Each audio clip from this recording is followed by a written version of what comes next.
Well, happy Friday, everybody. um, Thank you for joining me. If you could just take a quick moment and hit the like button and subscribe and share. This will also go on my Rumble channel, which I believe it's in the About section on this channel. And remember, I'm just going through the news and giving you a little bit of an opinion splash here and there. So as we go to MLive, it looks like, remember the other day I said something about or I shouldn't say I said, MLive posted something about possibly faster horses, new cases. Well, here you go. There you go. So Hannah Brock reported on MLive an hour ago that 51 cases affecting people aged 9 to 59 are now linked to 2021 Faster Horses Festival in Jackson County, which, yeah. No hospitalizations or deaths have occurred, state health officials have said. Looks like 13 beaches across Michigan are closed and they have contamination advisories. I just find this really weird. Like, I don't know, just something kind of crazy. So this is on the front page. I shouldn't say that. This is on the homepage of MLive. And then they have a news article here by Catherine Rodriguez, New Jersey Advanced Media for NewJersey.com. Which jab gives the best protection against Lambda Lambda Lambda? All jabs provide a great amount of protection. Some studies do show certain vaccines are more effective against the strain that has become the dominant one in the US, mostly due to the unjabbed population. It's important to remember data is constantly evolving. What is known, however, is all jabs prevent serious illness, hospitalization, and death in most breakthrough cases where a fully jabbed person tests positive. So here we go, where it lists all of the jabs available. I got taken down for mentioning this one I just highlighted because in Michigan, it was reported on MLive that what we have here, our stock, is expiring soon. And there is a big push because remember when Whitmer's staff went to Florida on a little spring breaky poo? She forgot to order them. And so Whitler had to pretty much beg Biden administration for additional because they didn't get what they were supposed to. So anywho, that was that. And that's all on MLive. If you can look it up, it's there. So I'll give you the link to MLive and you can take a peek-a-rooney. So moving right along, we're going to go to the bug. The bug. And that was just the one I showed you about which jab is best. And then here's one 46 minutes ago. Catherine Rodriguez also posted, should I wear a diaper if I've had a jab? I personally would not. Are you jabbed and wondering whether you should wear a diaper? You are not alone. Yeah, you are. Not next to me. You are alone sitting next to me. The CDC updated its diaper wearing guidance on Tuesday. The CDC suggested that fully vaccinated people wear masks indoors in areas with high or substantial transmission. In other words, if you are fully vaccinated, the CDC recommends that you wear a mask indoors in public if you are in an area where the virus is likely to spread, as well as in schools, hospitals, correctional facilities, and on public transit. This includes nearly 2/3 of all counties in the U.S. The reason the CDC updated its mask wearing guidance is because of the ongoing threat of the Delta variant.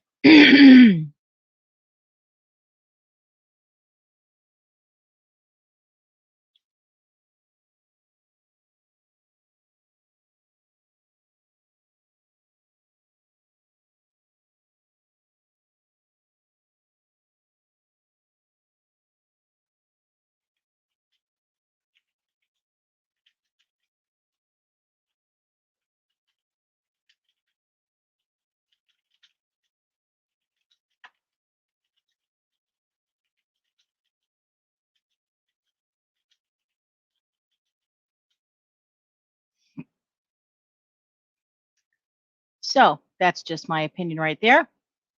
Please read that. Or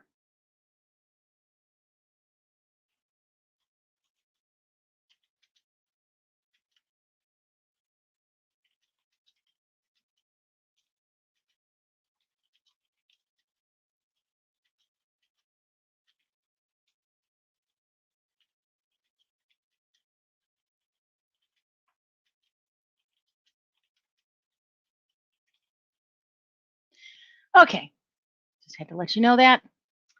So let's go back. So that is from the CDC. And then, of course, there's the faster horses connection. Here we have 8,000 open jobs in mid-Michigan and labor shortage. The reason is complicated. Heather Jordan reported on MLive with people spending more time at home over the last year and a half than ever before, and many homeowners using pandemic stimulus checks to make improvements. We couldn't make improvements. What the hell are they talking about? Remember, we weren't allowed into other people's homes. Cody Swetland's heating and cooling business has been booming. Oh, maybe now. But there was this rush of work like I've never seen before, he said, who owns a Saginaw-based Valley Heating and Cooling. I started to take a look at my workload, and all of a sudden we are months and months out. The small business owner found himself working 10 to 12 hours a day, 7 days a week, and still couldn't keep up with the demand. But hiring proved to be just as challenging because nobody wants to work because they wouldn't stop giving out unemployment. The additional money on top of it all. I think he had 4 or 5 people come in and they would work for a couple days. Everything seemed to be going well. I would offer them a wage. They would agree. And then, within a week, they would just stop showing up. He said, normally I try to hire people with some experience. I got to the point this year where I was willing to take anybody. And Swetland's not the only employer struggling to keep people on his payroll. There were thousands of open jobs in mid-Michigan as of late July. New jobs posted to Pure Michigan Talent Connect in and around Saginaw County just in the last week include construction project manager, electrical engineer, business account specialist, cook, cashier, physician, office clerk, housekeeper, substitute teacher, and phlebotomist. Well, if you think about it,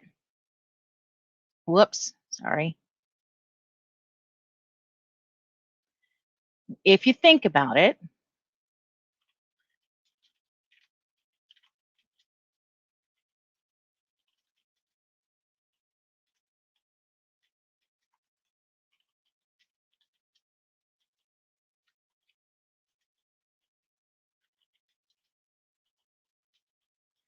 maybe that's why. So they can't tell you in a nutshell exactly why there's all these open jobs in Michigan. We have the data for the jabs is at like a plateau if you look at what they've been saying over the last 2 weeks. So maybe that's why. That's just my opinion. And again, just my opinion. So let's go back. I'm on my lunch and I want to eat something because, I get hangry if I don't eat. Oh, and then let's go to public interest. So here on MLive, oh, it did it to me again. And I don't know why Carl Levin is in here, but I'm not sure what I think about him. I don't, because he's next to this guy, and I really didn't like that guy in the picture. He, just didn't seem like an okay person to me. I just Carl Levin, remembered as a powerful voice for the military, respected Senate colleague. Yeah, I don't believe Carl Levin did that good of a job with the military, because up until Mr. T got into office, our veterans and our VA hospitals, and remember, I've worked in healthcare, um, and at U of M at least, um, they had the physicians from, or with the students, that oh my God, I'm having like a total senior moment. Um, the doctors, the physician doctors that were students. So you'd have the residents um, go over there and do clinics to help out the VA, but that was not good enough, at least here in Ann Arbor, in the Michigan area. But they tried to, like co-op off, the residents to help with the clinics at the VA, because they just couldn't get the veterans in a timely manner. There was like wait lists, like 3 to 5 year wait lists just to, get in to see a doctor or a specialist. And that's just unacceptable for our military. Whether you're active or not, that's unacceptable. And when Mr. T came into office, he had signed a bill and made changes to the VA system, um, so that if the veteran had to wait X amount of time, the VA was to let them go to an outside facility, hospital, to be seen for the initial consultation. So, like in Jackson, we would have patients come from the VAs in Battle Creek, Ann Arbor, and all over Michigan pretty much, and do their sleep studies if we could get them in before the VA, which from what I was told, there was like a 2 to 3 year wait to get a sleep study done at the VA. So they were allowing them to come to the Henry Ford Allegiant Sleep Lab back in 2016 when I was working there, to be seen, bill the VA, and then after they had the sleep study done, um, all the information would be sent back to the VA, and they would determine, like protocol for treatment and how that went. So everything else, other than the sleep study, went through the VA. But this way, they could be seen, because let me just tell you, as a person who suffers sleep apnea, it makes a big difference if you're getting if you have therapeutic sleep, or if you are suffering and not being treated for it. It's bad. So here we have public interest. Raising wages decreases fatal truck crashes, Michigan researcher finds. I highly doubt that, but okay, sure. Michigan adds 10 million to flood aid for Wayne, Washtenaw residents impacted by the June storm. And from what, if I'm not mistaken, I believe we had, let me just let me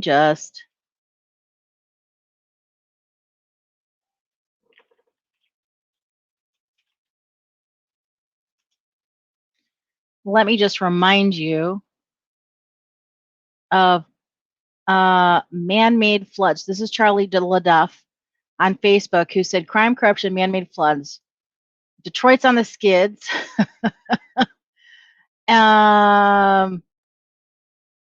He doesn't go into detail about it. I think you have to go to his maybe it's there.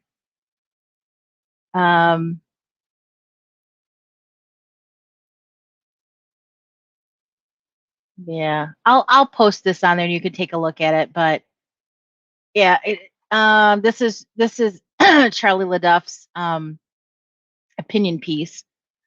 So that might be an interesting read for you. Oh, that's not what I wanted either. I'm having some serious issues. Okay, back to MLive. And then, I guess there was a Supreme Court sides with the state on local government for school funding. This seems like an interesting read. I'm going to have to reread it again, because a lot of the talk in here is, I have to reread it slowly so that I can read for understanding. This is something that is definitely going to raise a flag with some people, Equity in schools and voter suppression are top concerns for Michigan new civil rights director. This was a report by Malachi Barrett at MLive. And they talk about CRT.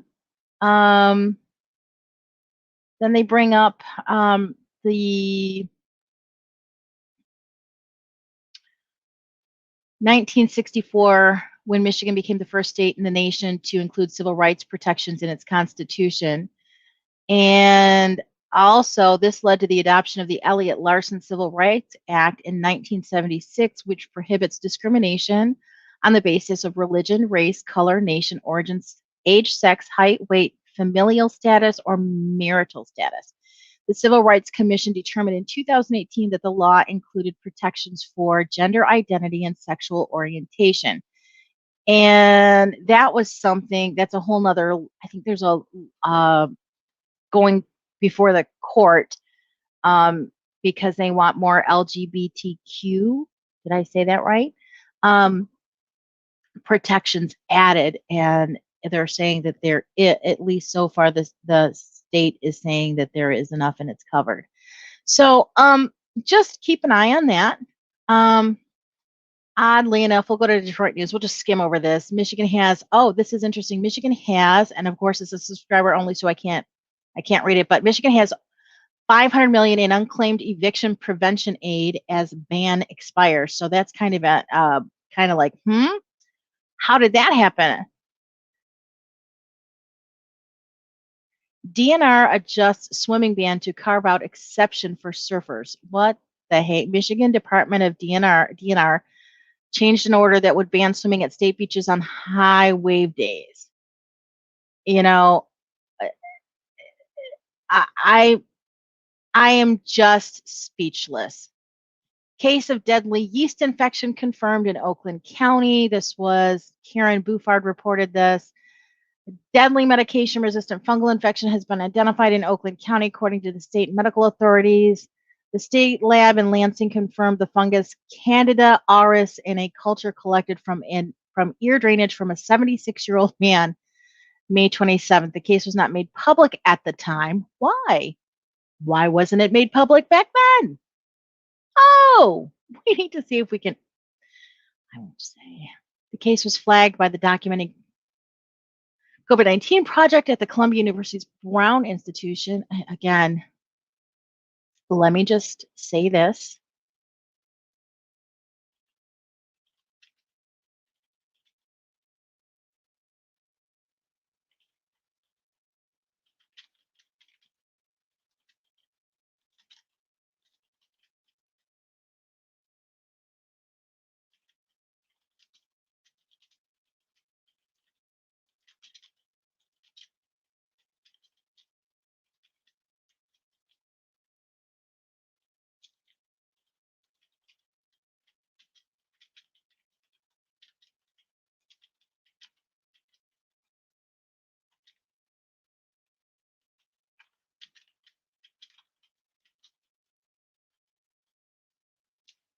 That's my opinion. All right, so back here, and more stories. Sparring ramps up as controversial charter. Sparring ramps up as controversial Detroit charter plan goes to August 3rd ballot. You guys really got to start looking over. I've been looking and I have no idea. I saw it someplace. I'm going to keep looking, and I'll come on, make a quickie, and when I find it, and post the link. Wow, look at this. Trump supporters raised $5.7 million for the Arizona selection audit. That was yesterday evening. That is interesting. Justice Department urges Texas to halt new migrant order. Forgotten oil and gas wells linger leaking toxic chemicals. That's in Texas, Crane, Texas. Kathy Busewitz and Martha Irving from the Associated Press reported that. Man accused of kidnapping 5-week-old girl, stealing mother's car.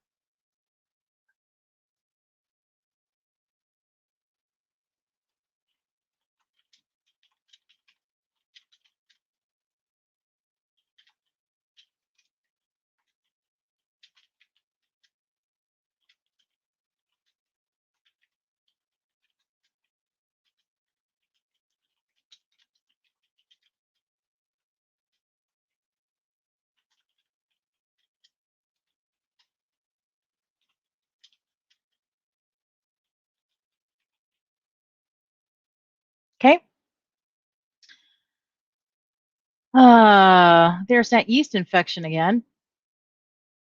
All right, so then we go to mid-Michigan. Several mid-Michigan beaches closed. We saw that on MLive, and then there's Carl Levin, former CDC director, Delta variant coming for you. What the hell? So Leandra Bernstein reported today that this little tidbit in the headline is former CDC director, Delta variant coming for you could cause 200,000 new COVID cases. So Washington SBG, former director of Centers for Disease Control and Prevention, Tom Frieden, warned the U.S. could see near record high COVID-19 cases in coming weeks fueled by the Delta variant. Delta really changes things. It's doubly infectious, told the Nation's desk Scott Thuman Friday. That means we're likely to see a big increase. In a tweet earlier this week, Frieden said U.S. cases could triple up to 200,000 more per day within the next 4 to 6 weeks. We could be heading into a rough time, he wrote. I don't think so. People are taking the precautions as recommended per the CDC. I think we'll just be fine if we continue to use science and common cleaning protocols. Wash your damn hands. If you're sick, stay home. If you feel the need to diaper up, by all means, do it. The rest of us will continue as we have been. At the January peak of the pandemic, the U.S. recorded an average of 253,000 daily new infections. Cases dropped to an all-time low in the late spring and then surged to number people, 66,600. Number people, look at that. The Delta variant currently accounts for more than 83% of all COVID infections. And here is his tweet. Oh, I didn't want to bring up Twitter. I don't like Twitter. So anyway, so that was that interesting little tidbit from Tom Frieden. Biden's push. They're saying here's on Delta variant is contagious as chickenpox, CDC internal document says, and this is by Kaylin George, WZTV staff in Tennessee. An internal document obtained by national news outlets, including Sinclair, shows the CDC and prevention states that the COVID-19, I just broke my nail. The COVID-19 variant appears to be as contagious as chickenpox. Well, and I remember, and this is how old I am, back in the day, because you wanted to catch chickenpox. And if you didn't catch the chickenpox, they would have pox parties so that you could get the chickenpox and then therefore be immune and not have to worry about it. Now, funny thing is, when my kids were little, their great aunt was a head nurse over at St. Joe here in Michigan. Again, I dated myself. I remember she was going for her annuals when the kids were really little. She was really worried because Melissa, my oldest, got the chickenpox, and she was concerned because she never got the vaccine. She never got the chickenpox, nor did she. They didn't. Well, at that point, they were coming out with this vaccine for chickenpox. So, as a nurse, she went and asked them to do an antibody test, and it turns out she had natural immunity to chickenpox.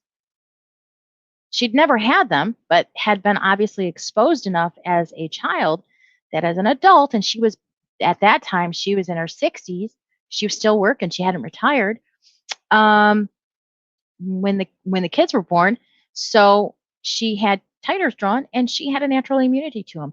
Funny thing was, my youngest also did not catch them from the sibling, and they did draw the titers and also natural immunity, but because the schools mandated those vaccines, if she did not have them, she had to have the vaccine. So I had to give her that chickenpox vaccine. And I'm pretty much kicking myself over it because I should have said no. But, it is what it is. So let's get back. I go off and I just kind of like, blah, blah, blah, and I ramble. I'm really sorry, guys. Michigan native and NASCAR driver Eric Jones to appear at Back to the Bricks 2020. What the hell is that? Back to the Bricks 2021 event? Back to the I don't even know what that is. Back to this Grand Marshal, ribbon cutting. I don't know. That I have no idea what the hell that is. Sorry, I've never heard of it, and I'm in Michigan. Been in Michigan my whole life. So, uptick in crashes at Grand Blanc Township intersection. Oh, North Flint Food Market soon to break ground. Oh, look at this. Saginaw man arrested for child sexually abusive activity using computer to commit it. Whoa, that's interesting. Huh. Christopher Allen Bailey, sees resident at the Michigan State Police Computer Crimes Unit. Internet Crimes Against Children Task Force following digital evidence being seized from his home. The investigation was initiated when it was learned that Bailey was sharing files of, I don't even want to say that words. Bailey was charged with 1 count of abusive activity, aggravated, 1 count of aggravated possession of abusive material, and 2 counts of using a computer to commit a crime. Bailey was arraigned in 70th District Court on Monday, the 26th. MSP Computer Crimes Unit encourages parents to speak to their children about the safe use of the internet. The MSP Task Force also provides resources. This is crazy. There is so much of that crap. And I'm telling you, what did I say earlier? I told you. What did I say?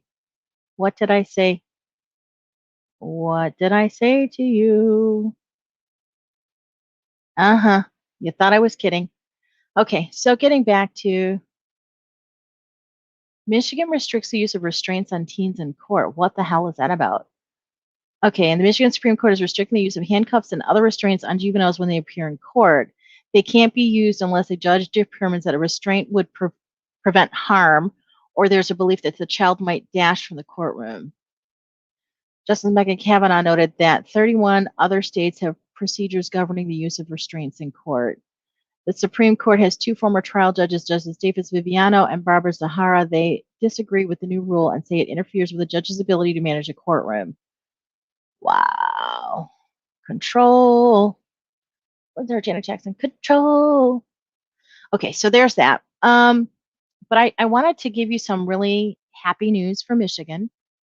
Yesterday, my phone went off, and lo and behold, Gateway Pundit announced it, or didn't say announced, reported breaking exclusive. Javon Pulitzer announces he has obtained full funding for a kinematic forensic audit of the entire state of Michigan. We know the amount of that happened in Michigan was huge. Today, Javon Hutton Pulitzer just released a message related to the selection results in Michigan. Reward offer. Oh no, that's trending. Hashtag Michigan legislatures. I have been able to secure the verbal commitment from a private donor to fully fund my PKAD initial forensic audit of every selection piece of paper in Michigan voted in the selection of 2020. Hashtag scan the ballots, hashtag kinematic artifact detection, hashtag Javon Hutton Pulitzer. This is the guy that, as I watched all of those hearings with the affidavits and the whistleblowers, they're not even whistleblowers, but there were people that saw what they saw last year during our selection process. And I watched in every state. I watched the Georgia. Let's start out with, I watched Pennsylvania, Michigan, and then I watched Javon Pulitzer in Georgia as someone was speaking, as they were holding a hearing and they were having the down voter, whatever, and they were holding the selection in other buildings and they were holding a hearing. His team actually hacked into their machines live. And the people there in Georgia were like, well, which building are you? Which building? What? And he's like, Javon was like, yeah, I'm not telling you that. So they say that there was no connection to internet. However, how did this team crack it? If this team can crack it, any internet hacker can crack it. I mean, hackers have like major mad skills. Yeah, like very envious. Wish I had those mad skills because I would use them for good, not bad, because that's just not how I roll. But anyway, so that's the good news from Michigan. I also wanted to play this for you because as I am Italian, I like to make sure when I'm reading subtitles that they're true. So this is on BitChute, and I will post this link too. And she is going live, and I can't believe that the media. This is the Abruzzo region. They're actually, she was supposed to go live and talk about what's occurring in Italy, and it's crazy what she says. And I can't, and I really, I wonder if I can get one of my cousins to see if this was actually on the news. So I have relatives in Italy. Yeah, I think I'm going to do that. So I'm going to post this video, but this is kind of crazy because what she's saying, when you go back and listen to this, I'm attesting to the fact that it is transcribed accurately. Okay, so that's that. So folks, I'm going to let you go. Oh, I did want to come to Breitbart.com, and this is one of the ones that kind of blew my mind. Nolte, CDC's own math proves the jab mandates and rediapering is anti-science. So John Nolte reports this on Breitbart.com that their own math just proves how stupid and anti-science the director, Dr. Rochelle Walensky's, aka Dr. Hot Mess, new diaper mandates are for those of us who have had the jab. So these numbers also show how absurd the fascist left's rolling vaccine mandates are. In other words, the hysteria around Dr. Hot Mess screaming the jabbed are getting sick is just that pure, naked anti-science hysteria. According to Dr. Hot Mess's very own CDC, more than 161 million people in the United States have been fully jabbed as of July 19th. According to the CDC, there have been 5,914 patients with the bug jab breakthrough infection who were hospitalized or died. It's funny because I normally don't mention that part. According to the CDC, of those 5,914 who've gotten sick enough to be hospitalized, only 1,141 have died. According to the CDC, of that 5,914, a full 74% were over 65. So let's do the math. We have 161 million plus jabbed, and 5,914 of the jabbed have been hit hard enough with the Wu flu to end up in the hospital. So I ran these numbers through my calculator, and its first answer was, stop bothering me with this shit. But after I insisted, it told me that 0.003%, which is basically zero. As far as deaths, we've had 161 million plus jabbed and 1,141 from the jabbed population who still died of the Wu flu, which comes to 0.00071%. And once again, it's primarily the elderly, the long retired, who are at most risk to the tune of 74%. Context, in 2019, there were 39,000 traffic fatalities in the US. Half the population is jabbed. So let's cut that number in half to 19,005 traffic fatalities. So what the hell is Dr. Hot Mess doing? And let's not forget that she is doing it by refusing to be transparent about the data she's using to spread all this unwarranted fear. Why won't she show the public the data? Dr. Hot Mess isn't even bothering to count the number of jabbed who contract the Lambda Lambda Lambda and do not require hospitalization. Why not? Why would they deliberately ignore such an important number when so much is at stake? Why did the CDC stop counting every post-jab case?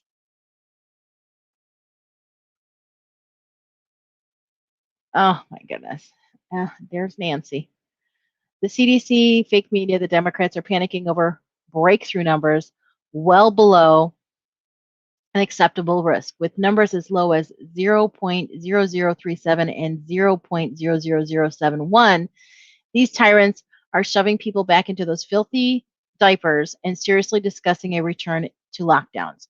Worst of all, they're ginning up the public to treat the unjabbed like walking biohazards, killing off the noble and virtuous jabbed. And isn't the worst of it?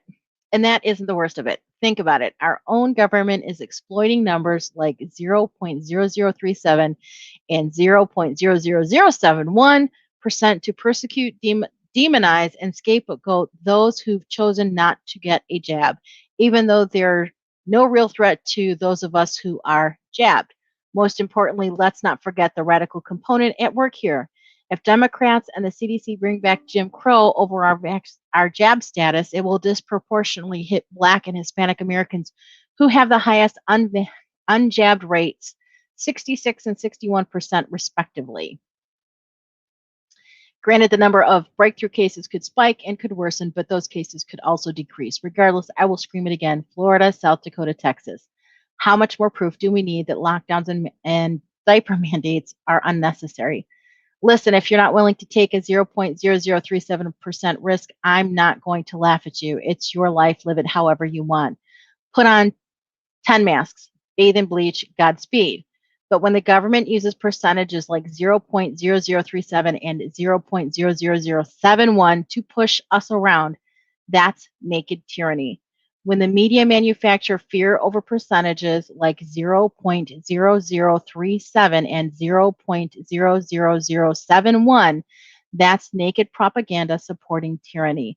And when the CDC uses percentages like 0.0037 and 0.00071 to support tyranny while hiding vital data, it can never be trusted again.